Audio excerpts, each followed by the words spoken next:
ಬೆಳಗಾವಿ ಜಿಲ್ಲೆಯಾದ್ಯಂತ ಮಳೆ ಬಂದಿಲ್ಲ. ಹಾಗಾಗಿ ಡ್ಯಾಂ ಖಾಲಿ. ಬೆಳಗಾವಿಯ ರಾಕಸಕೊಪ್ಪ ಡ್ಯಾಂ ಸಂಪೂರ್ಣವಾಗಿ ಬರಿದಾಗಿದೆ. ಡೆಡ್ ಸ್ಟೋರೇಜ್ ನೀರನ್ನೇ ಬಳಕೆ ಮಾಡುವಂತಹ ಅನಿವಾರ್ಯತೆ. 12 ದಿನಕ್ಕೊಮ್ಮೆ ಬೆಳಗಾವಿ ನಗರಕ್ಕೆ ನೀರು ಸರಬರಾಜು.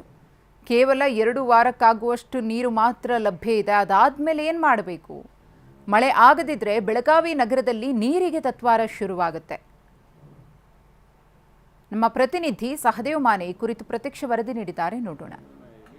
ಈ ಬಾರಿ ಬಹುತೇಕ ಮುಂಗಾರು ಕೈ ಕೊಟ್ಟಿರುವಂತಹ ಕಾರಣಕ್ಕಾಗಿ ಸದ್ಯ ಒಂದು ಕಡೆ ರೈತಾಪಿ ವರ್ಗ ಸಂಕಷ್ಟಕ್ಕೆ ಸಿಲುಕಿದ್ರೆ, ಮತ್ತೊಂದು ಕಡೆ ಕುಡಿಯುವ ನೀರಿಗೂ ಕೂಡ ಈಗ ಹಾಹಾಕಾರ ಶುರುವಾಗ್ತಾ ಇರುವಂಥದ್ದು. ಅದರಲ್ಲೂ ಮುಖ್ಯವಾಗಿ ಬೆಳಗಾವಿ ನಗರಕ್ಕೇನು ನೀರು ಸರಬರಾಜು ಮಾಡಲಾಗ್ತಾ ಇತ್ತು, ಆ ಒಂದು ಡ್ಯಾಮ್ ಬಹುತೇಕ ಖಾಲಿಯಾಗಿರುವಂಥದ್ದು. ಸದ್ಯ ನಾನೀಗ ಏನು ರಾಕಸಕೊಪ್ಪ ಡ್ಯಾಮ್ ಮೇಲ್ಭಾಗದಲ್ಲಿ ಇದ್ದೇನೆ. ಯಾವ ರೀತಿಯಾದಂತಹ ಪರಿಸ್ಥಿತಿ ಇದೆ, ನೀರಿನ ಸ್ಥಿತಿಗತಿ ಏನು ಅನ್ನುವಂಥದ್ದನ್ನು ತೋರಿಸ್ತಾ ಹೋಗ್ತೇನೆ. ಇದೇನಿದೆ, ಬೆಳಗಾವಿಯ ನಗರಕ್ಕೆ 1 ವರ್ಷಗಳ ಕಾಲ ನೀರು ಸರಬರಾಜು ಮಾಡುವಂಥ ಏಕೈಕ ಜಲಾಶಯ ಇದಾಗಿರುವಂಥದ್ದು. ಸದ್ಯ ಈಗ ಏನು ನೀರು ತೋರಿಸ್ತಾ ಇದ್ದೇನೆ, ಇದು ಕಂಪ್ಲೀಟಾಗಿ ಡೆಡ್ ಸ್ಟೋರೇಜ್ ನೀರು. ಸೊ ಇದು ಬಹುತೇಕ ಬಳಕೆಗೂ ಕೂಡ ಮಾಡ್ಕೊಳ್ಳೋಕ್ಕೆ ಆಗುವುದಿಲ್ಲ ಅನ್ನುವಂಥ ಕಾರಣಕ್ಕಾಗಿ ಡ್ಯಾಮ್ಗಳಲ್ಲಿ ಡೆಡ್ ಸ್ಟೋರೇಜ್ ಅನ್ನುವಂಥದ್ದನ್ನು ನೀರನ್ನು ಸ್ವಲ್ಪ ಪ್ರಮಾಣದಲ್ಲಿ ತೆಗೆದಿಡ್ತಾರೆ.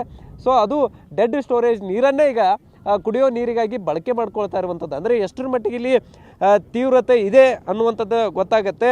ಸೊ ಅಲ್ಲಿ ಈಗಾಗಲೇ ಕೆಲವೊಂದಿಷ್ಟು ಸಿಬ್ಬಂದಿಗಳಿದ್ದಾರೆ, ಅವರೇ ಅಲ್ಲಿ ಮೋಟ್ರನ್ನು ಹಾಕಿರುವಂಥದ್ದು. ನೀವೀಗ ದೃಶ್ಯಾವಳಿಗಳಲ್ಲಿ ಏನು ಗಮನಿಸ್ತಾ ಇದ್ದೀರಿ, ಅಲ್ಲಿಂದ ಮೋಟ್ರ್ ಹಾಕಿ ನೀರನ್ನು ಮೇಲೆ ಪಂಪ್ ಮಾಡಿ ಎತ್ತಿ ಸೊ ಇಲ್ಲಿಂದ ನಗರಕ್ಕೆ ನೀರು ಸರಬರಾಜು ಮಾಡ್ತಾ ಇರುವಂಥದ್ದು.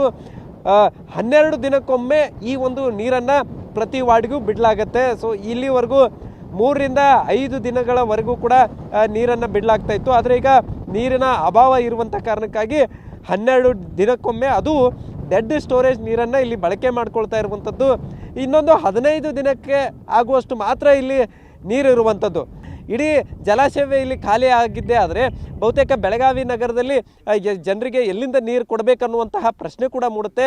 ಮತ್ತೊಂದು ಕಡೆ ಹಿಡಕಲ್ ಜಲಾಶಯದಿಂದ ಕೂಡ ನೀರು ತರ್ಬೋದಿತ್ತು, ಅದನ್ನು ಕೂಡ ಈಗಾಗಲೇ ಅಲ್ಲಿ ಜಲಾಶಯ ಕೂಡ ಕೇವಲ 5 TMC ನೀರು ಬಾಕಿ ಉಳಿಸ್ಕೊಂಡಿರುವಂಥದ್ದು. ಸದ್ಯ ಇದೇ ರೀತಿ ಮಳೆ ಆಗದೇ ಇದ್ದರೆ, ಇದೇ ರೀತಿ ಪರಿಸ್ಥಿತಿ ಮುಂದುವರೆದಿದ್ದೇ ಆದರೆ ಬೆಳಗಾವಿಯಲ್ಲಿ ಜನ ನೀರಿಗಾಗಿ ಹಾಹಾಕಾರ ಪಡುವಂಥ ಪರಿಸ್ಥಿತಿ ನಿರ್ಮಾಣ ಆಗಲಿದೆ.